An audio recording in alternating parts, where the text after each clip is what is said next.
हमने इस दुनिया में अपनी जिंदगी का आगाज कहाँ से किया? अगर सवाल यह है कि इस दुनिया में आने से पहले हम कहाँ थे, क्या हम सिर्फ मिट्टी थे या फिर हमारा वजूद किसी हकीकत का हिस्सा था?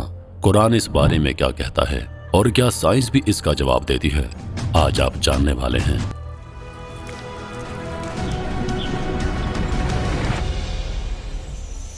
इंसान की जिंदगी के लिए अल्लाह ताला ने 4 आलमों का तयन फरमाया। आलम अरवाह, आलम दुनिया, आलम बरज़ख और आलम आखिरत। हयात जिंदगी इन 4 आलमों पर मुश्तमिल है और हर इंसान को इन 4 आलमों से गुजरना पड़ता है। हम लोग आलम अरवाह से आए हैं, आलम दुनिया में रह रहे हैं, मरने के बाद आलम बरज़ख में चले जाएंगे और आलम आखिरत में क़यामत के दिन फिर से इकट्ठे किए जाएंगे। अल्लाह ताला ने पहले जब हमें पैदा फरमाया तो अरवाह की शक्ल में पैदा फरमाया और जिस आलम में हमें रखा गया वो आलम अरवाह था। आलम अरवाह को आलम अरवाह इसलिए कहा जाता है कि वहाँ पर सिर्फ रूहें रहती हैं, वहाँ पर जिस्म नहीं होता, और क्योंकि रूह पाक और नूरानी होती है। इस्लामी रिवायात के मुताले से हमें यह बात पता चलती है कि इस दुनिया में भेजे जाने से पहले हम सभी एक और आलम में भी रहकर आ चुके हैं, जिसे आलम अरवाह कहते हैं। यानी रूह को इंसान के पैदा होने से पहले ही पैदा करके आलम अरवाह में रखा गया। रिवायत है कि आप अलैहिस्सलाम ने फरमाया, अल्लाह ताला ने रूह को इंसानों के पैदा होने से 2000 साल पहले पैदा कर दिया था। कायनात में जब अल्लाह और उसके फरिश्तों के सिवा कोई दूसरी मखलूक नहीं थी, तब अल्लाह ताला ने ये इरादा फरमाया कि एक ऐसी मखलूक पैदा की जाए जो मेरी इबादत करे और मुझे रब तस्लीम करे। चुनांचे अल्लाह ताला ने अपने नूर से आलम अरवाह को पैदा किया और फिर अपने खास नूर से तमाम रूहों को पैदा फरमाया। रूहें अल्लाह ताला के नूर से जुदा होकर बिल्कुल साकत और बेजान हो गईं। अल्लाह ताला ने अपनी मोहब्बत की निगाह से उन पर शफकत फरमाई और फरमाया, क्या मैं तुम्हारा रब नहीं हूँ? ये नूरानी अल्फाज सुनकर तमाम रूहों ने कहा, जी हाँ, आप ही हमारे रब हैं। इसी फितरत और अहद के साथ इंसान इस दुनिया में आता है, मगर दुनिया में आने के बाद माहौल उसको अपने सांचे में डाल देता है। जैसा कि अल्लाह के रसूल सल्लल्लाहु अलैहि वसल्लम ने फरमाया कि जब भी कोई बच्चा पैदा होता है, फितरी तौर पर दीन इस्लाम यानी दीन हक लेकर पैदा होता है, मगर बाद में उसके माँ बाप उसको अपना दीन सिखा देते हैं। इसी बात का जिक्र कुरान मजीद में कुछ इस तरह से है। जब अल्लाह ताला ने हजरत आदम अलैहिस्सलाम और उनकी औलाद को पैदा फरमाया तो उनसे इकरार करवाया कि क्या मैं तुम्हारा रब नहीं हूँ? वो कहने लगे, क्यों नहीं, हम गवाह हैं। ये इकरार इसलिए करवाया गया ताकि क़यामत के दिन तुम ये ना कह सको। उसके बाद अल्लाह ताला ने ऐलान किया कि अगर तुम में से कोई दुनिया और दुनियावी हैसियत चाहेगा तो मैं उसे वो अता करूँगा। अगर कोई जन्नत चाहता है तो मैं उसे वो भी दूंगा, और अगर मेरी ज़ात मेरी पहचान चाहता है तो मैं उसे वो भी अता करूँगा।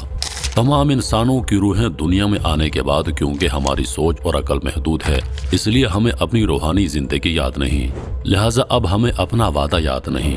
इसलिए अल्लाह ताला ने अंबिया कराम अलैहिस्सलाम भेजने का सिलसिला जारी किया ताकि वो हमें बार बार किया हुआ अहद याद दिलवा सके और सही रास्ता बता सके।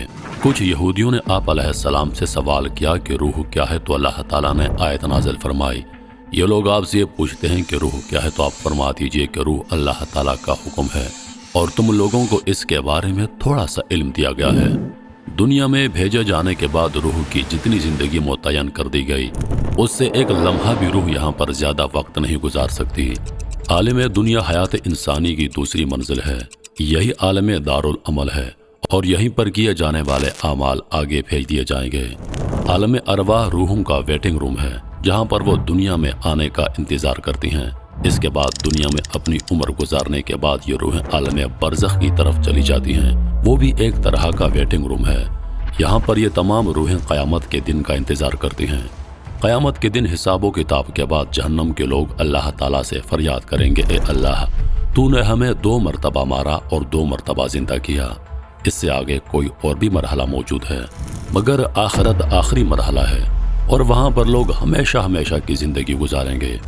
आलम दुनिया में इंसान मादी जिस्म की शक्ल में है, यही जिस्म रूह का पिंजरा है। इसी रूह से आपकी जिंदगी है, आपकी खुशियाँ हैं, आपका सुकून है। यही रूह रोज़े अज़ल अपने रब से मिली थी और इसी रूह ने अपने रब की आवाज़ सुनी थी और अपने रब को देखा था, और इसी रूह ने अहद के जवाब में कालू बिल्ला कहा था और यही रूह आपके मरने के बाद दोबारा अपने अगले आलम में भेज दी जाएगी। अब अगर साइंस की बात करें तो साइंस भी यह मानने पर मजबूर हो चुकी है कि इंसान जमीनी मखलूक नहीं। डॉक्टर एलेक्स सिल्वर, जो कि एक साइंसदान, मुसन्निफ और इन्वायरमेंटल ज्योग्राफी के एक्सपर्ट हैं, उनके इस तहलकाखेज रिसर्च ने एवोल्यूशन के नजरियात का जनाजा उठा दिया और तमाम इर्तिकाई साइंसदान कासर होकर लाजवाब हो गए। उन्होंने एक मायनाज किताब लिखी जिसका नाम है ह्यूमन्स आर नॉट फ्रॉम अर्थ। इंसान इस सियारे यानी जमीन का असल रिहायशी नहीं है, बल्कि इसे किसी दूसरे सियारे पर तख्लीक किया गया और किसी वजह से उसके असल प्लानट से इसको जमीन पर भेज दिया गया। इस किताब में उनके अल्फाज पर गौर कीजिए। जहन में रहे कि ये अल्फाज एक ऐसे साइंसदान के हैं जो किसी मजहब को नहीं मानता। उनका कहना है कि इंसान जिस माहौल में पहली बार तख्लीक किया गया और जहां यह रहता रहा है, वो माहौल इंसान के लिए वीवीआईपी था। वहां पर इंसान बहुत ही नरमो नाजुक माहौल में रहता था। उसकी नाजुक मिजाजी और आराम परस्त तबीयत से मालूम होता है कि उसे अपनी रोटी रोजी के लिए कुछ भी तरद्दुद नहीं करना पड़ता था। यह कोई बहुत ही लाडली मखलूक थी जिसे इतनी लग्जरी लाइफ मुयसर थी। वो माहौल ऐसा था जहां सर्दी और गर्मी के बजाय बाहर जैसा मौसम रहता था और वहां पर सूरज की तेज धूप और अल्ट्रा वायलेट शुआएं बिल्कुल नहीं थी जो उसकी बर्दाश्त से बाहर और तकलीफदेह होती है। तब इस मखलूक इंसान से कोई गलती हुई, उसको किसी गलती की वजह से उस आरामदेह माहौल से निकाल कर फेंक दिया गया था। जिसने इंसान को सियारे से निकाला था, लगता है वो कोई इंतहाई ताकतवर हस्ती थी जिसके कंट्रोल में सियारों सितारों का निजाम भी था। वो जिसे चाहता, जिस सियारे पर चाहता, सजा या जजा के तौर पर किसी को भी भेज सकता था। वो मखलूक को पैदा करने पर भी कादिर था। डॉक्टर एलेक्स सिल्वर का कहना है कि मुमकिन है जमीन किसी ऐसी जगह के मानंद थी जिसे जेल करार दिया जा सकता है, जहां पर सिर्फ मुजरिम को सजा के तौर पर भेजा जाता हो, क्योंकि जमीन की शक्ल काला पानी जेल की तरह है, खुश्की के एक ऐसे टुकड़े की शक्ल जिसके चारों तरफ समंदर ही समंदर है। वहां इंसान को भेज दिया गया। डॉक्टर एलेक्स सिल्वर एक ऐसे साइंटिस्ट हैं जो सिर्फ मुशाहिदात के दलाइल के नताइज के हासिल करने के बाद राय कायम करता है। इस किताब में साइंसी दलाइल का एक अंबार है जिनसे इनकार मुमकिन नहीं। इन दलाइल की बड़ी बुनियाद जिस पॉइंट्स पर है उनमें से चंद एक साबित शुदा ये हैं। नंबर 1, जमीन की ग्रेविटी और जहां से इंसान आया है उस जगह की ग्रेविटी में बहुत ज्यादा फर्क है। जिस प्लानट से इंसान आया है वहां की ग्रेविटी जमीन से बहुत कम थी, जिसकी वजह से इंसान के लिए चलना फिरना, बोझ उठाना वगैरह बहुत आसान था। इंसानों के अंदर कमर के दर्द की शिकायत ज्यादा ग्रेविटी की वजह से है। Number 2, chronic diseases. इंसान में जितने दायमी इमराज पाए जाते हैं वो बाकी किसी भी एक मखलूक में नहीं है जो जमीन पर बस रही हैं। डॉक्टर एलियस सिल्वर लिखता है कि आप इस रोए जमीन पर एक भी ऐसा इंसान दिखा दीजिए जिसे एक भी बीमारी ना हो, तब मैं अपने दावे से दस्तबरदार हो जाऊंगा। जबकि मैं आपको हर जानवर के बारे में बता सकता हूं कि वो वक्ती बीमारियों को छोड़कर किसी भी ऐसे मर्ज में गिरफ्तार नहीं। Number 3, sunstroke. एक भी इंसान ज्यादा देर तक धूप में बैठना बर्दाश्त नहीं कर सकता, बल्कि कुछ ही देर बाद उसे चक्कर आने लगते हैं और सनस्ट्रोक का शिकार हो सकता है। जबकि जानवरों में ऐसा कोई इशू नहीं। महीनों धूप में रहने के बावजूद जानवर ना तो किसी जल्दी बीमारी का शिकार होते हैं, ना किसी और तरह के मर्ज में मुब्तला होते हैं जिसका ताल्लुक सूरज की तेज शुआओं या धूप से हो। नंबर 4, इंसान महसूस करता है और हर वक्त उसे ये एहसास रहता है कि उसका घर इस प्लानट पर नहीं। कभी कभी ऐसी उदासी तारी होती है जैसे किसी परदेश में रहने वाले पर होती है, चाहे वो अपने घर में खूनी रिश्तेदारों के साथ ही क्यों ना हो।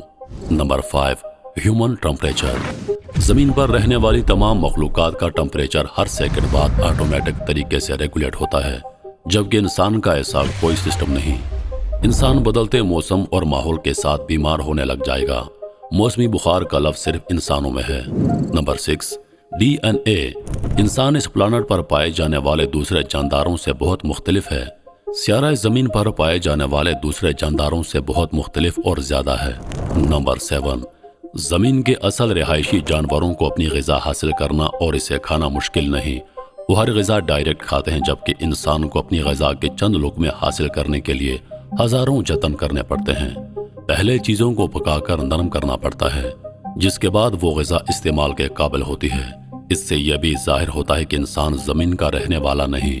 जब ये अपने असल प्लानेट पर था तो वहाँ उसे खाना पकाने का झंझट नहीं उठाना पड़ता था, बल्कि हर चीज़ को डायरेक्ट ग़िज़ा के लिए इस्तेमाल करता था। मजीद ये कि इंसान 2 पाँव पर चलने वाला है, जो इसके यहाँ पर एलियन होने की निशानी है। ایلین ہر اس مخلوق کو کہا جا سکتا ہے جو اس سیارہ زمین کا نہیں۔ انسان کو زمین پر رہنے کے لیے نرم و گداز بستر کی ضرورت ہوتی ہے، جبکہ زمین کے اصل باسیوں یعنی جانوروں کو اس طرح نرم بستر کی ضرورت نہیں۔ یہ اس چیز کی علامت ہے کہ انسان کے اصل سیارے پر سونے اور آرام کرنے کی جگہ انتہائی نرم و نازک تھی، جو اس کے جسم کی نازکی کے مطابق تھی۔ انسان زمین کے سب باسیوں سے بالکل الگ ہے، لہٰذا یہاں پر کسی بھی جانور، بندر یا چمپینزی وغیرہ کی ارتقائی شکل نہیں، بلکہ اسے کسی اور سیارے سے زمین پر کوئی اور مخلوق لا کر پھینک گئی۔ انسان کو جس اصل سیارے پر تخلیق کیا گیا تھا، وہاں زمین جیسا گندہ ماحول نہیں تھا۔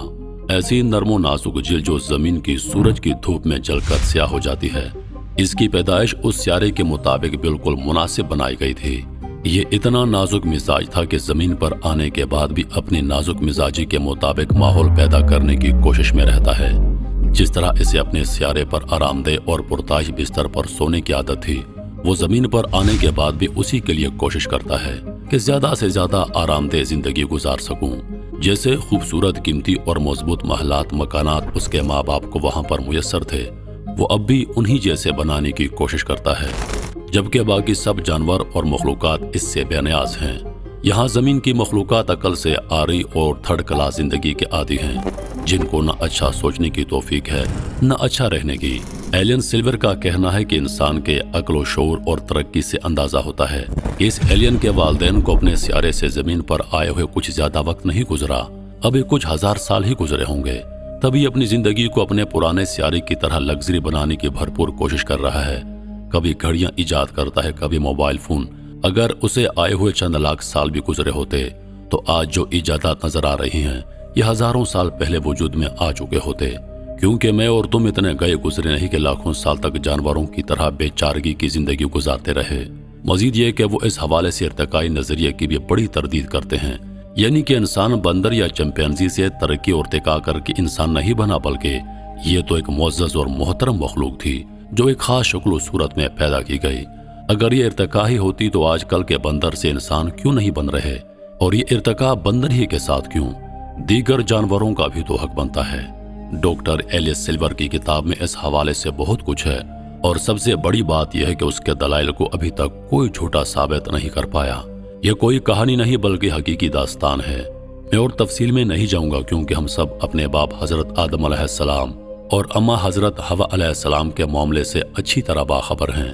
سائنس بھی اللہ کی طرف چل پڑی ہے، اور سائنسدان وہ سب کہنے پر مجبور ہیں جو انبیاء کرام علیہ السلام ہزاروں سالوں سے اپنی نسلوں کو بتاتے آ رہے ہیں۔